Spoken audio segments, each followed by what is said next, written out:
And hello and welcome. My name is Martin, and today what we're going to be doing is we're going to be combining a cinematic with a trigger box and a key from the keyboard to create a door that opens only when the character is close enough to the door.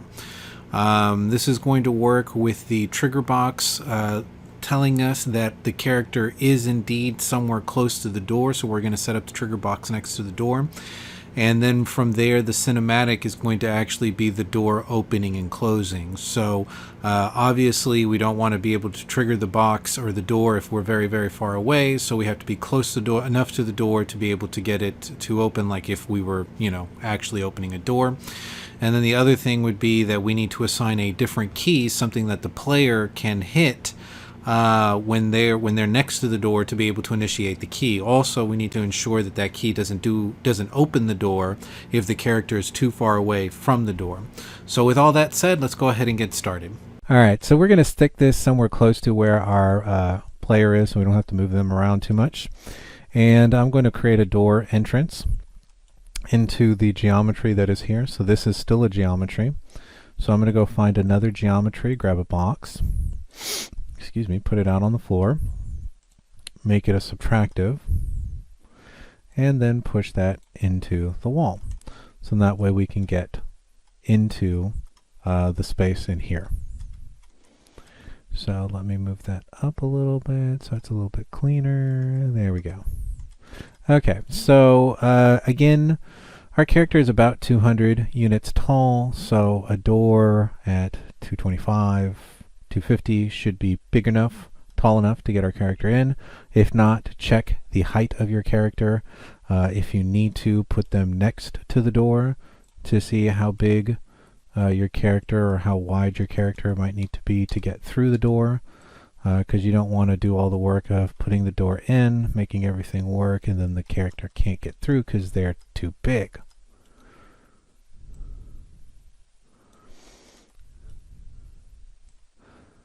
Okay, so it looks like at the height that I'm at right now, I would just barely be able to fit through that door.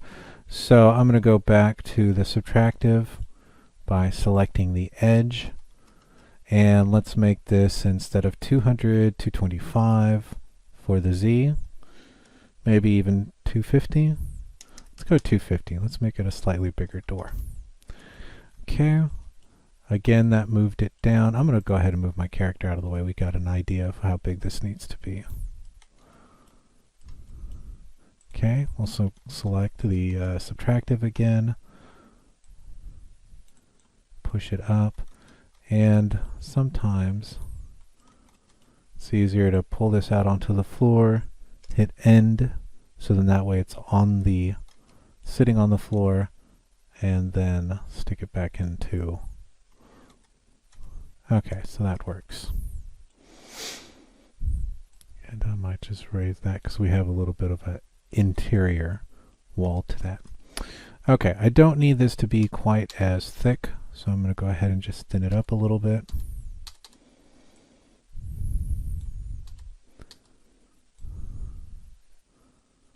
Okay, fantastic. So now we have the entrance for the door. Now, depending on what material meshes you guys have downloaded, you will have different door frames and doors available. I'm going to go and hit content. I'm going to just type in the word door and look for static meshes. Okay, you will see that some doors have door frames, other doors may or may not. So I'm going to look for a door that has a nice door frame. And let's say that green door with that green frame. Actually, you know what? I have another green door. So let's use the white door with the white frame. So I'm going to grab the frame, put it out on the floor, grab the door, put it out on the floor.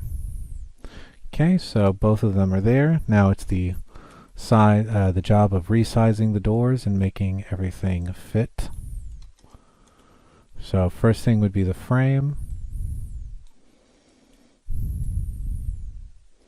I'm going to more or less put it in the middle where I need. And you'll notice that the try tool is down here on the bottom right hand corner. So when we start resizing it, it's going to go from this way in the other direction. So let's put that against the wall. And let's put that so that it's in covering up that. Okay, so now what we need to do is make this big enough to fit that area. So because it is a static mesh, the only real option that we have is to hit the transform.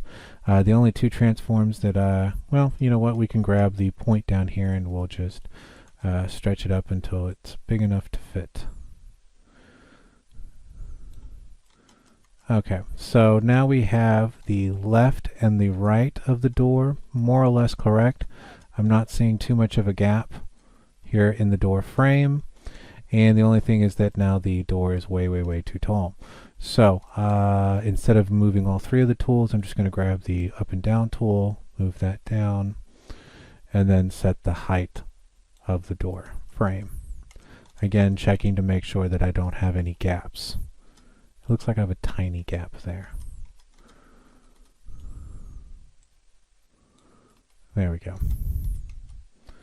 And or that any of the building doesn't come back through the frame. Okay, good. So we've got a good, nice, solid seal on that. And I also have scale.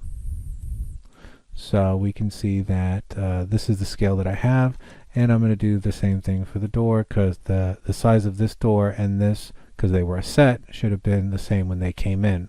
So I should be able to right click, copy the information from the frame, and paste that information in, and that door should now be theoretically the proper size, or at least pretty darn close. We may need to make it just a little bit smaller so that it fits into the frame, but we don't have a lot of super big giant guessing that we need to do. We are most of the way there.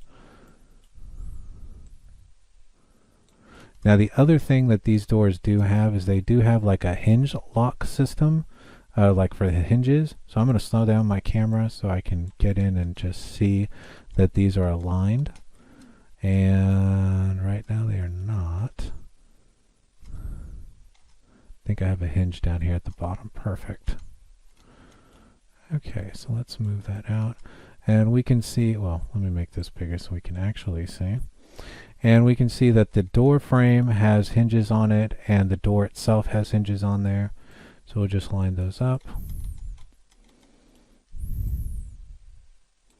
And now our door matches our frame, and we will check the ones at the top, and if that's correct, everything is scaled good, and we can now start with the cinematic and the trigger box. Okay, fantastic. Our door looks like it's in the right place.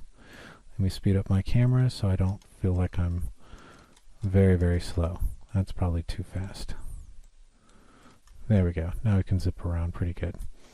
Okay, so the only other thing I'm going to do is I'm going to probably put a light in here just so we can see what we're doing when we go inside. So we'll probably use a point light. And let's set this up above the door. Just so then that way when we walk in, we can see the inside environment. Okay, so couple of things that we're going to need to get the door to open. We are going to need a trigger box, we're going to need a cinematic, and we are also going to need to assign a key to the player. So the player needs to be able to hit a key on their keyboard to make the cinematic, to engage the cinematic. So similar to what we did the other day where we fired at a trigger box, and when we fired at that trigger box it then told it to play the cinematic. Here we're going to do the same thing, except for it's not going to be an event with a trigger box, not in that way. We will have to make contact with the trigger box, and if we are in contact with the trigger box, when we hit the letter E on our keyboard, it will then open the door. So we'll have to be two things. We will have to be close enough. So in this situation, we're using the trigger box to say if we are not touching the trigger box and we hit the letter E, nothing happens. If we are next to the door and we hit the letter E inside the trigger box, then we want the door to open, right? So you just can't be anywhere in the map, hit the letter E, and the door opens. That wouldn't make sense. You have to be somewhere close to the door to make the door open. right? So first thing that we're going to do is we're going to add our trigger box. So we are going to go to volumes, scroll down until we see trigger volume, add one in front of the door, and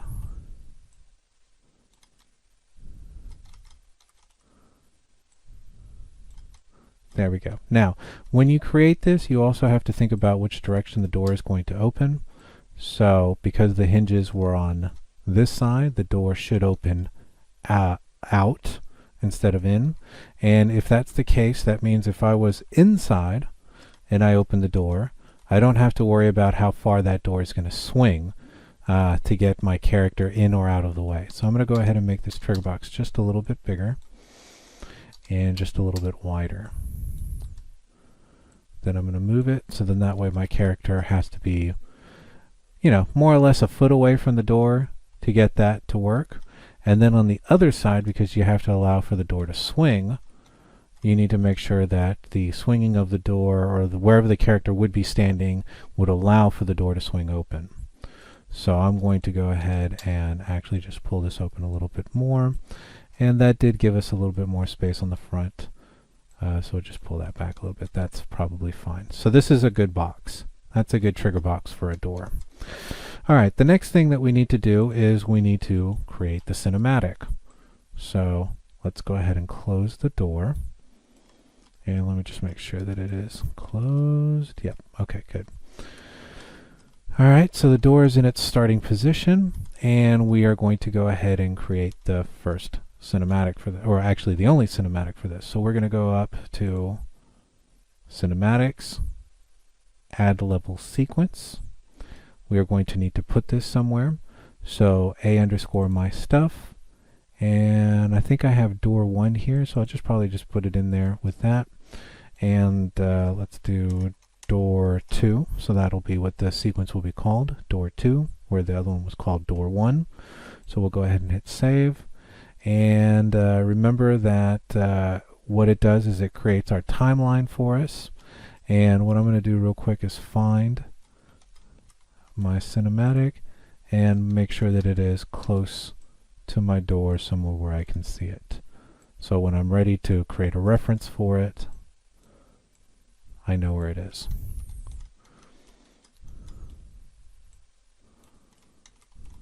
Okay, so my cinematic is there. Okay, so we are going to double click open sequence. The thing that we need to move is going to be the door, so we are going to select not the door frame, but the door. The door is already in its starting position. The door is going to start closed. And so we're going to right click in this area. Remember that whatever we have selected is going to be at the very top of our list. We could find it down here if we wanted to, but we don't have to if it's already there for us. And we are going to set up the first transform points. If those did not show up, click here, go to transfer, and transform, I'm sorry, and then you'll get your location, rotation, and scale.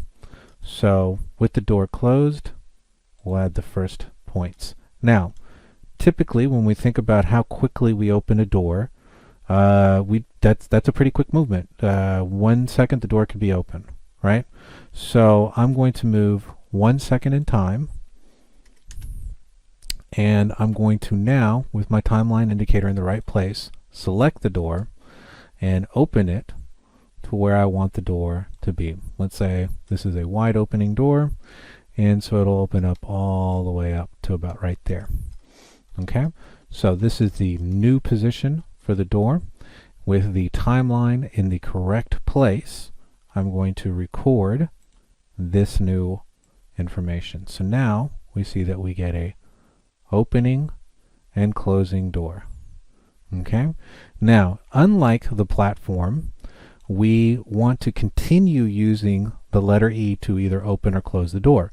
As we know, we don't have to always open the door all the way to be able to pull the door back, right? So we're going to use what's called a flip-flop, and this flip-flop is going to allow us to be able to set up a situation where when we're in the trigger box and we hit the letter E, that will then cause, hold on just a second, don't save, doing something else with something. All right, this door to open. So I don't need this to be any longer than 1 second. Again, make sure that your points end up on the left side inside the brighter area. Otherwise, it will never get to the end. And this is all we need for the cinematic. That's it. Okay, so at this point, we'll go ahead and close this. And now we are ready to start with the level blueprint for setting up this particular piece of code. All right, so just to see what we did, actually this is going to be in the level blueprint, so I'm going to select the trigger box, and because that'll be the first part of the code. So we'll go here, we'll go to Blueprints, open level blueprints, and we'll see here the code for the first door. So what we're going to, we need to add the interact key. We'll go ahead and drop these two and then add that. So basically this key right here will say when the player hits the letter E on their keyboard, and we have the ability to overlap or not overlap. We'll set up what's called a gate. That will have a flip-flop on it, and if you hit the key once, it'll play it forward, and if you hit the key again, it'll play it in reverse. So then this way we'll get the feeling of an opening and closing, and that flip-flop will allow us to continue hitting the key E, and then we'll get the ability to just make the door look like it's possessed. You know, just boom, boom, boom, boom, boom, opening and closing really fast. All right, so let's go ahead and set up the first thing that we need, which is actually going to be this interaction key, which is not going to be here. So in order to do this, we will need to go to settings. So we're going to go to settings, project settings, and this is fun. This is the first time we're setting up an interact key, I think. So input, so it's going to be underneath engine, it's going to be an input, and you'll see here that we already have a couple of keys, and I think I've already made the E key because I've done this tutorial already, but we'll create another one. So the ones that you guys should have is jump, fire, reverse VR, forward up, forward, move right, rotate, and all these other ones, right? So all of these are the keys that you're already hitting. WASD, your mouse, I think there's mice information somewhere here. There may be one that's set up for mice. I think this is it right here. There's mouse X, there's mouse Y, there's mouse Y, move forward, there's your WASDs. I think you also have your plus buttons, your up, down, left, right.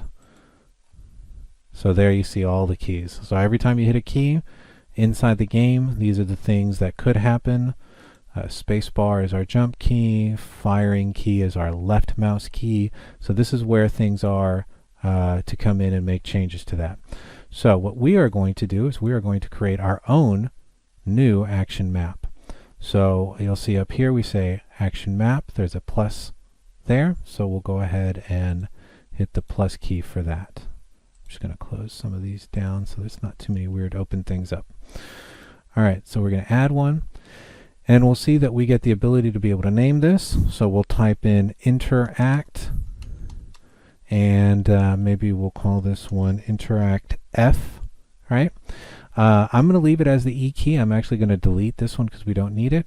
But before we do that, I'm going to see right here, this is just the name of the binding or the event. The event is going to be the player hitting the E key or the player hitting the F key. And then if I come here to none, you'll see that I have keyboard and I have all the letters and numbers there. So all I have to do now is find the F. And now every time I hit the letter F, whatever code has been assigned to the letter F in whatever trigger box or level or map or whatever I'm in, it will now do whatever the F has been told to do. In my case, I have already created this. I've assigned it to the letter E. So with this one, I don't need it. So I'm going to hit the X here, which will then delete that key from the possibility of keys that the player can play while the game is on, while the game is working. So with the interact E key created, we can now go back to our level map. So we have our trigger box still selected. Well, let me make sure it's still selected. We're going to go to blueprints, open level blueprint, and we are going to create this code for the new door. So let me move this out of the way. We'll move that down here, and we'll put the door information there. So we are going to right click in the blueprint. Because we have the trigger box selected, we can say add collision begin overlap. We also need a add the end overlap for the same trigger box. So add event collision actor end overlap. So it'll be the first time we're using an end overlap. From there, we need to create the input action for the E. So with that, I can right click and I can just say interact, and we'll see there that's input action event, and there's the event. That is the key. That is us. That is the player hitting the E key right there. All right, from there, the next thing we tie this into is a flow control, which is a gate. So I'm going to, when the E key is pressed, we're going to type in gate, and you'll see under utilities, flow control gate, and we want the door to open if we are in contact with the trigger box, and we want the door to be closed if we are no longer in contact with the trigger box, right? So we can see those there. We're not going to worry about the other ones. And from here, what we'll need is what's called a flip-flop. And what the flip-flop is another flow control. And what it does is when we hit the key once, it does the first one. If we hit the key again, it gives us B. So if we hit E once, it gives us whatever's coming out of A. We hit E again, it's going to give us whatever's coming out of B. So what that's going to do is going to allow us to be able to play the cinematic forward or backwards, right? So now we need to play cinematic, and remember that the one that we're looking for, the easiest way to find it is cin play, and you do have to have content sensitive not turned on, and so it's going to be underneath game cinematic play, and it's the function, so it's going to be the blue F, so it's a function. Now on the other one, we don't want it to play the same thing, we want it to play the reverse. So now we're going to type in cin for cinematic play, and you'll see that there's an option there that says play reverse. So this is the one we took just a second ago, and this is the one that we're taking now, which is play in reverse. Okay, so now the only thing would be to check to make sure that both of these are the correct players. Target is movie scene sequence player. Target is movie sequence scene player. Perfect. So that's what we want. And now what we need to do is connect the cinematics to these. So I am going to go back to my door. I'm going to select the cinematic, which opens and closes my door. And with it selected, I can now right click in the level blueprint, and with content sensitive turned on, I can say create a reference to door 2. Okay, we're going to need 2 of those, so I'm going to go ahead and duplicate this and make another one, and one I'm going to attach to the regular play, and the other one will be attached to the reverse play. And let me just make sure I have enough space. Okay, we'll move that, let's say, down like that. All right, so the target will be that. It's going to create a little transition box so it knows how to deal with that. And then we'll just line everything up. And then we'll do the same thing here.